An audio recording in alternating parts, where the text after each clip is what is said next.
Assalamualaikum warahmatullahi wabarakatuh. Perkenalkan, nama saya Riani dari kelas B1 Ekonomi Syariah. Saya di sini akan mempresentasikan tugas UAS saya dari matkul pengantar ekonomi.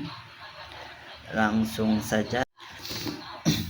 Bab 1, cara pandang hidup Islam atau worldview Islam. Worldview atau pandangan hidup berperan sangat penting sebagai contoh bagi keseluruhan bangunan pengetahuan dan berfungsi sebagai media kognitif yang menjelaskan posisi ontologi, aturan metodologis bagi perubahan sosial, asas bagi pemahaman realitas, dan asas bagi aktivitas ilmiah. B. Sumber worldview. Worldview dapat bersumber dari kitab suci, filsafat, adat istiadat, dan sumber-sumber lainnya. C. Worldview Islam didefinisikan sebagai pandangan dunia yang dibangun oleh Nabi Muhammad SAW melalui bimbingan wahyu dan dari Allah SWT untuk dijadikan paradigma dan tuntutan dalam kehidupan umat Islam.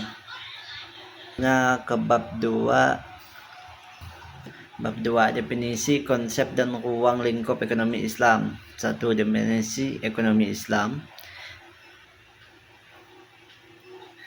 2. Posisi ekonomi Islam PS ekonomi konvensional. 3. Karakteristik inti ekonomi Islam.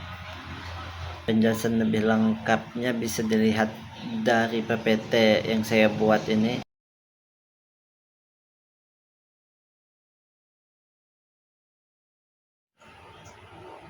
Bab 3. Bab 3 adalah metodologi ekonomi Islam. Yang pertama itu adalah filosofi ilmu pengetahuan sebagai landasan. Yang pertama itu adalah manusia adalah makhluk istimewa yang diciptakan untuk berpikir dan diberi pengetahuan oleh Allah SWT Sallallahu Alaihi Wasallam. 2. Itu filsafat ilmu, merupakan cabang dari ilmu filsafat yang mempelajari ilmu pengetahuan secara fisiologis,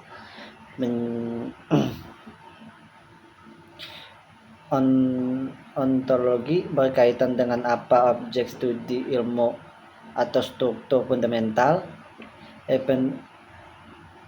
epistemologi berkaitan dengan bagaimana ilmu dipelajari metode keilmuan, aksiologi berkaitan dengan nilai guna dari ilmu atau bersifat normatif.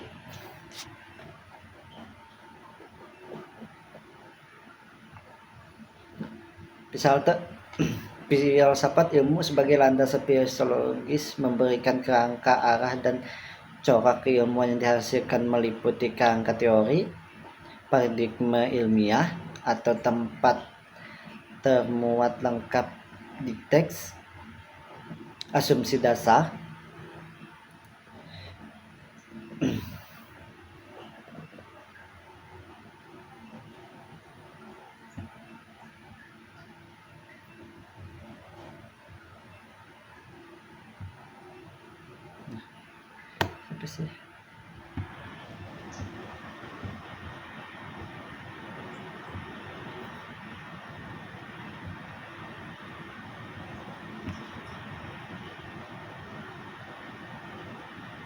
Dua, yaitulah 3 pilar filosofis ekonomi Islam. Yang pertama itu ada aspek ontologi ekonomi Islam. Yang kedua adalah aspek epistemologis ekonomi Islam. Yang ketiga itu adalah aspek aksiologi ekonomi Islam. Yang ketiga adalah perbedaan anatomi ilmu pengetahuan Islam PS konvensional. Ekonomi konvensional berpedoman pada proses empirikal, evidensi, proses, dan penguji validasi melalui metode riset.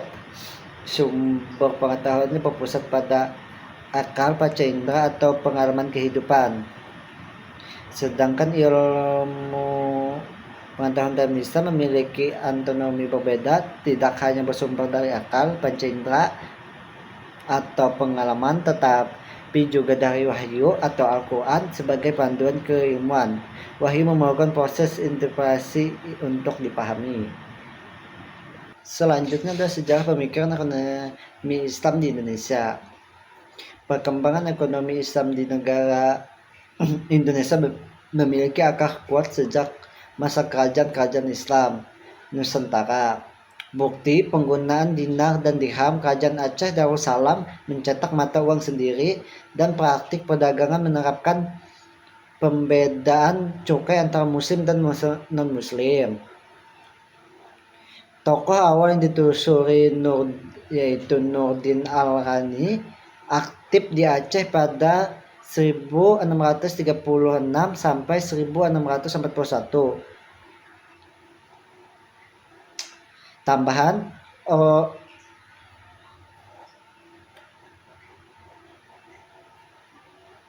kekosongan besar, isu Grass Gap. Johannes Komber memperkenalkan istilah ini yang merujuk pada kekosongan pemikiran ekonomi selama lebih dari 5 abad. Fakta sejarah versi Islam. Perdagangan Great Gaps bertentangan dengan fakta bahwa pada saat Eropa mengalami kegelapan, dunia Islam atau Jaziriyah Arab dan daerah Islam lainnya sedang mencapai peradaban tinggi, dengan banyak cendekiawan muslim yang menuangkan pemikiran ekonominya dalam buku.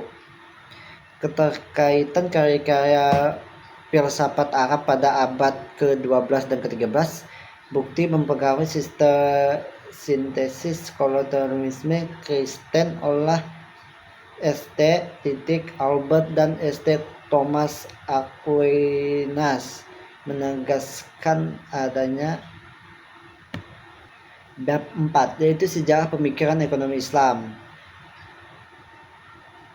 Pemikiran ekonomi Islam memiliki lintasan sejarah yang panjang yang secara garis besar dibagi mencari fase utama, yaitu fase utama masa fondasi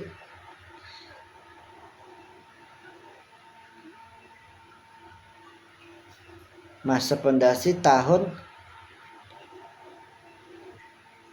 1 Hijriah tahun 1 Hijriah atau 622 Masehi sampai 450 Hijriah sampai 1058 Masehi.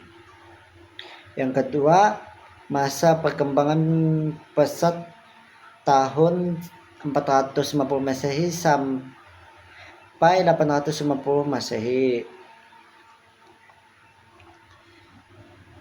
Fase ketiga, masa stagnis tahun 850 Masehi sampai 1350 Hijriah. Fase keempat yaitu masa kebangkitan tahun 1350 sampai tahun 1932 sampai sekarang.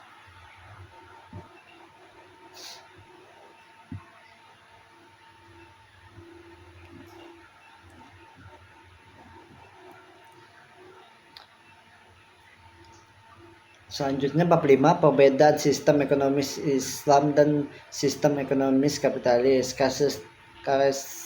Karakteristik sistem ekonomi kapitalis. 1. Kepemilikan individu. 2. Self-interest atau kepentingan pribadi. 2. Persaingan bebas. 4. Mekanisme pasar. Harga ditentukan oleh interaksi antar pembeli dan penjual. 5. Bebas dalam menentukan pilihan atau Chause, bebas dalam menentukan pilihan untuk konsumsi, produksi, atau investasi. Yang keenam, peran pemerintah terbatas.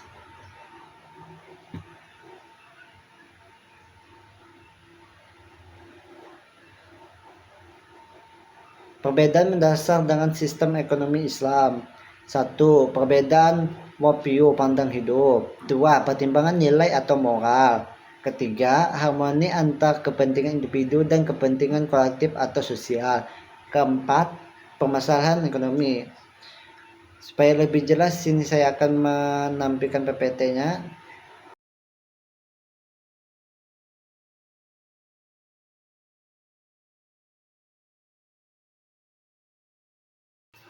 Bab 6 yaitu adalah perbandingan antara sistem ekonomi sosialis dan sistem ekonomi Islam. Yang pertama itu adalah dari worldview atau pandangan hidup. Sistem ekonomi sosialis didasarkan pada paham sekularisme dan materialisme. Kedua, pertimbangan nilai dan moral. Komunisme dari sosialisme menuntut penghapusan semua agama dan moralitas sebelumnya. Yang kedua, moralitas masyarakat sebelumnya dianggap senantiasa melahirkan pertentangan kelas. Nilai yang dibangun oleh komunisme adalah nilai kesetaraan tanpa adanya perbandingan sosial. Yang ketiga adalah harmoni antara kepentingan individu dan sosial. Sosialisme lebih mengutamakan kepentingan sosial daripada kepentingan individu. Oleh karena itu, faktor-faktor produksi tidak diperkenankan untuk dimiliki atau dikelola oleh personal atau swasta, melainkan harus dimiliki atau dikuasai oleh kelompok. Produksi barang dan jasa harus ditunjukkan pada kepentingan sosial. 4. Permasalahan ekonomi, eksploitasi, dan pertentangan kelas.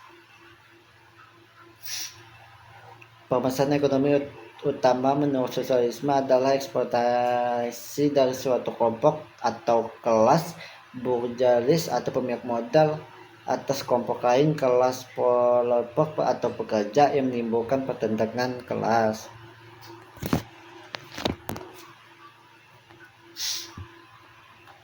5. Kepemilikan sumber daya. Sosialisme menganggap ketidakmerataan ekonomi disebabkan oleh penguasaan sumber daya oleh golongan kaya atau swasta atau individu yang hanya mengejar kepentingan masing-masing. 6. Intervensi pemerintah. Sosialisme menghendaki dominasi intervensi pemerintah di bidang ekonomi. Karakteristik sistem ekonomi sosialis. Sosialisme adalah doktrin ekonomi dan sosial yang menggampanyakan kepemilikan publik atau kontrol kekayaan dan sumber daya daripada kepemilikan individu. Semua produksi diarahkan kepada pemenuhan kebutuhan sosial masyarakat. Sosialisme digagas oleh Karl Heinrich Marx pada tahun 1818 sampai 1883 sebagai antitesis terhadap paham kapitalisme yang diusung oleh Adam Smith. Karya monumental Marx dan Das Kapital. Itu saja. Kalau lebih mau lengkapnya, saya sini akan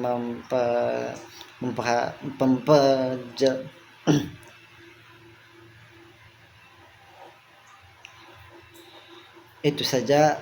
Kalau mau lengkapnya, sini ya saya akan menampilkan PPT-nya.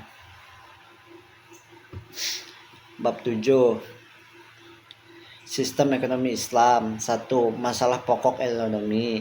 Dalam perdagangan ekonomi konvensional, masalah pokok ekonomi adalah kelangkaan sumber daya yang terbatas untuk memenuhi kebutuhan manusia yang tidak terbatas. 2. Karakteristik ekonomi Islam. Karakteristik adalah ciri khas atau keunikan yang membedakan ekonomi Islam dari sistem ekonomi lainnya. Karakteristik utama tersebut meliputi ijtihad Rabbani atau ekonomi ketuhanan. Sistem ekonomi Islam terkait dengan nilai tauhid dan bertujuan akhir mencapai falah atau kesejahteraan dengan ridha Allah Subhanahu wa taala. 3. Pandangan ekonomi Islam. Yang pertama itu adalah akidah, yang kedua itu adalah syariah, yang ketiga itu adalah akhlak, dan yang keempat itu adalah ukhuwat atau persaudaraan. 4. Nilai-nilai dalam ekonomi Islam. Yang satu, kepemilikan Allah Sallallahu Alaihi Wasallam secara absolut. Yang kedua, berusaha dengan berkeadilan. Yang ketiga, kerjasama dalam kebijakan. Yang keempat, pertumbuhan yang seimbang.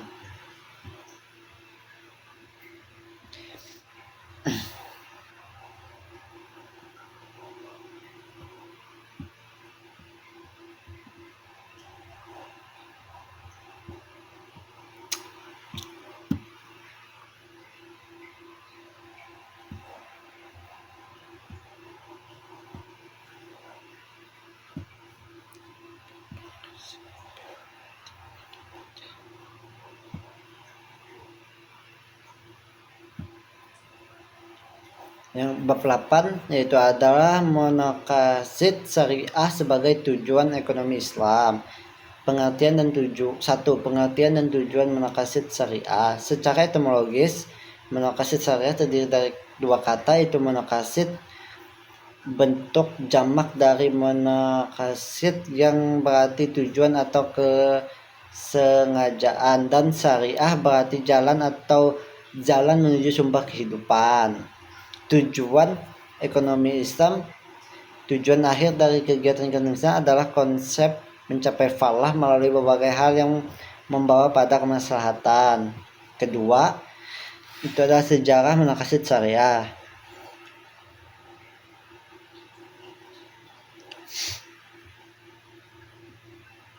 Perhatikan terhadap maqasid syariah dalam pembentukan hukum sudah muncul sejak awal Islam, yaitu pada masa Nabi Muhammad SAW atau fase prakodifikasi.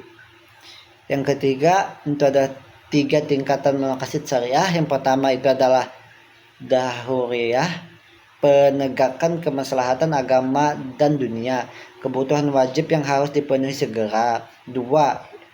Hajiyah, hal-hal yang dibutuhkan untuk mewujudkan kemudahan dan menghilangkan kesulitan yang dapat menyebabkan bahaya dan ancaman. Yang ketiga itu adalah tahsiyanah, melakukan kebiasaan-kebiasaan yang baik dan menghindari dari yang buruk sesuai akal sehat. 4. Hubungan dengan hukuk dan maslahah. Hukuk merupakan jamak dari hak yang berarti kebenaran.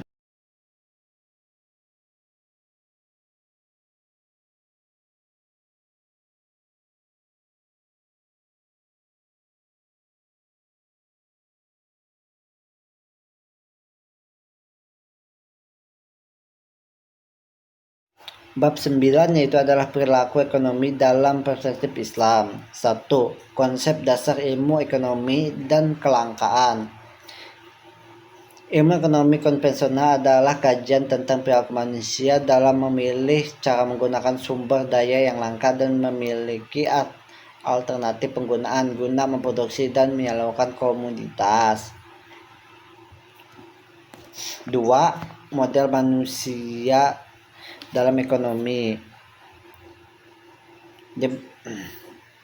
Definisi John Stuart Mill pada 1944, makhluk yang semata-mata berkeinginan untuk memiliki kekayaan atau possess wealth dan mampu menilai cara komparatif yang paling efisiensi untuk mencapai tujuan tersebut. 3. Konsumsi dalam Islam. Definisi umum berkaitan dengan pemanfaatan sumber daya yang dibutuhkan manusia. 2. Tujuan untuk memenuhi kebutuhan. Connelly dan Monroe mendefinisikan konsumsi sebagai segala aktivitas manusia menggunakan barang atau jasa untuk memenuhi kebutuhan. 4. Produksi dalam Islam. Definisi umum kegiatan manusia untuk menghasilkan barang dan jasa yang dimanfaatkan oleh konsumen, juga merupakan proses penggabungan berbagai input material dan input imaterial atau rencana pengetahuan untuk menghasilkan output atau konsumsi. 5. Konsumsi maslahah dalam konsumsi dan produksi positif Islam. Maslahah merupakan istilah dan nomenklatur syariah yang maknanya lebih luas dari sekadar utilitas dan atau kepuasan dalam terminologi ekonomi konvensional. Nomenklatur syariah sebagai wujud maslahah merupakan perwujudan dari unsur pengambilan manfaat dan menolak kemudaratan dalam kehidupan baik secara dunia maupun akhirat.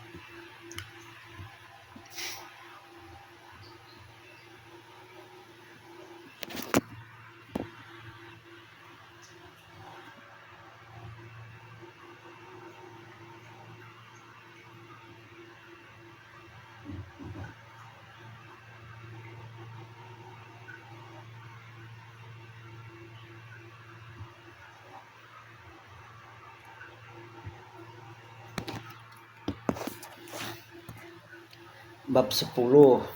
Konsep harta dalam Islam. 1. Kedudukan harta dalam Islam. Islam menempatkan harta sebagai tiang pilar kehidupan atau qiyamah. 2. Definisi harta atau al-mal. Secara etimologis, kata al-mal harta berasal dari kata mai yang berarti condong atau cenderung atau miring. Harta diartikan sebagai segala sesuatu yang menyenangkan manusia, yang paling dipelihara dan yang sangat diinginkan oleh manusia untuk disimpan dan dimiliki. Menurut ulama fikih mazhab Hanafiyah, harta adalah segala sesuatu yang dapat diambil, disimpan, dan dapat dimanfaatkan. Menurut jumhur fuqaha atau mayoritas ulama fikih, harta adalah segala sesuatu yang bernilai dan jika rusak maka orang yang merusaknya mesti mengganti. Menurut Imam Az-Zarkashi,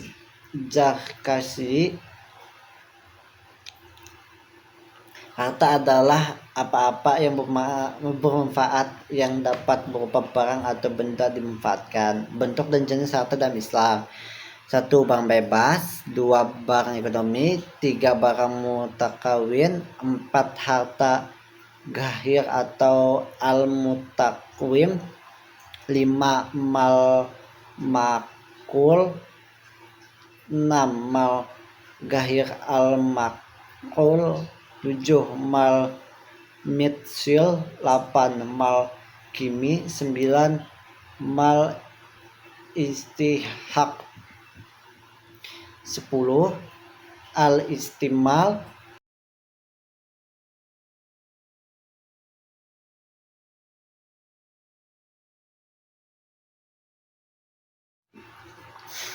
Bab 11 itu adalah larangan utama dalam ekonomi Islam. Yang pertama itu adalah larangan masyir atau judi atau taruhan. Kedua, larangan gaha atau ketidakpastian.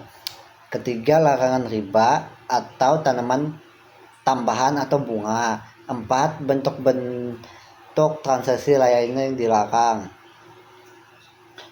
seperti jual beli barang najis, anjing, babi, bangkai, dan hama, atau jual beli sperma hewan dan jual beli anak binatang yang masih di dalam perut induknya. Ketidakjelasan atau penipu. Tazlis, tindakan menyembunyikan informasi oleh penjual dengan tujuan mengelabui pembeli.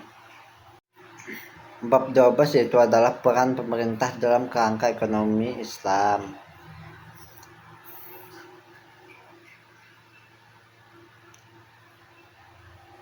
Saya nggak malas membacanya, jadi kalian lihat aja dari PPT-nya.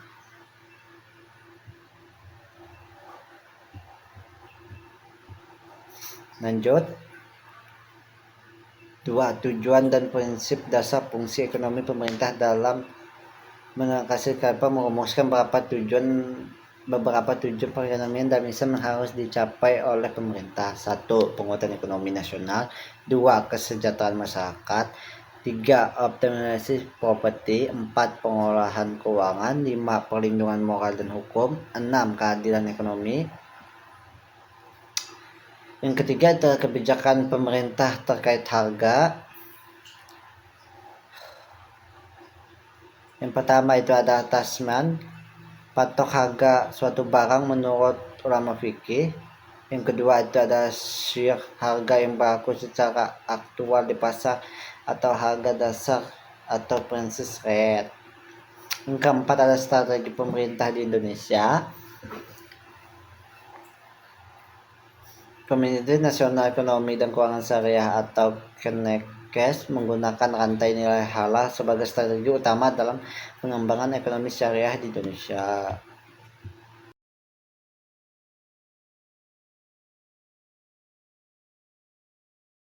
Bab ke-13 ada instrumen peran pemerintah dalam kerangka ekonomi Islam, kebijakan fiskal dan moneter syariah.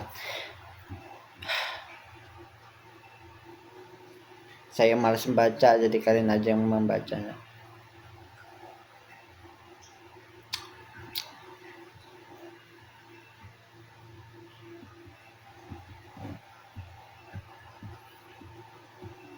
Lanjut ke bab 14, peran masyarakat dalam ekonomi Islam. Pertama, peran masyarakat dalam lembaga keuangan mikro. Pelaku keuangan mikro di Indonesia beroperasi dengan sistem syariah konvensional.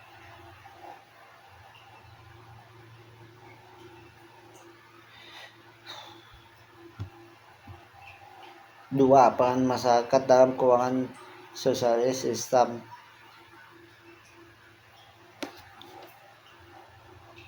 Kalian baca aja, saya malas membaca. Ini sudah jam 3.43.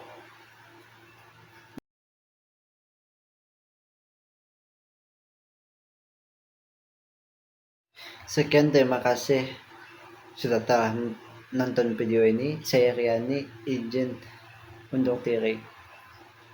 Assalamualaikum warahmatullahi wabarakatuh.